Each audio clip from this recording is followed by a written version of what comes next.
Salam aleykum. Deməli, A üstə gəl B, əmələ gəlir C. Şüşə qab içində qaz halında olan iki fərqli rəngli maddə arasında taralıq reaksiyası baş verir. Başlanğıcda şüşədə A və B qazları var və rəng tünd yaşıldır. Deməli, sol tərəfdə tünd yaşıl. Zaman keçdikcə C maddəsinin yaranması ilə rəng mavi olur. Rəng mavi olur. Müəyyən müddət sonra bu rəng sabit qalır. Buna əsasən doğru ifadələri müəyyən edin.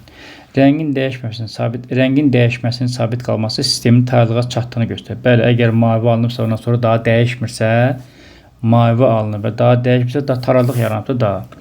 Birinci doğrudur.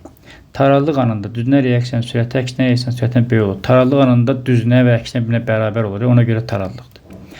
Əgər şüşəyə A qazı əlavə edilsə, əgər solda duran maddənin qatını artıranda, maddənin miqdarını artıranda tarlıq sağa gedir. Sağa gedirsə, deməli hansı rəng olacaq? Mavi rəng. Şüşə qabı qızdıranda, bu ən vacib buradır. Şüşə qabı qızdıranda, yəni temperaturu artıranda, deməli, indi gəlin baxaq. Deməli ki, şüşə qabı qızdıranda, yəni temperaturu artıranda, rəng tünd yaşıl olarsa, yəni hara gedər? Sola gedərsə.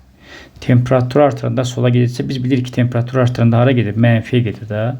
Temperaturu artıranda əgər tünd yaşıl, yəni sola gedirsə, demək solda mənfidir. Onda sağda nədir? Müsbətdir. Reaksiyanın eksotermik, endotermik olması sağdakı işarəyə görədir. Yəni endotermik səhvdir. Taralıq qatlıqları A 0,2 mol bölü litr, B 0,3, C də 1,10. Yəni C'nin yenə 1,2 yazıram. Bunların da yerinə bunu yazıram.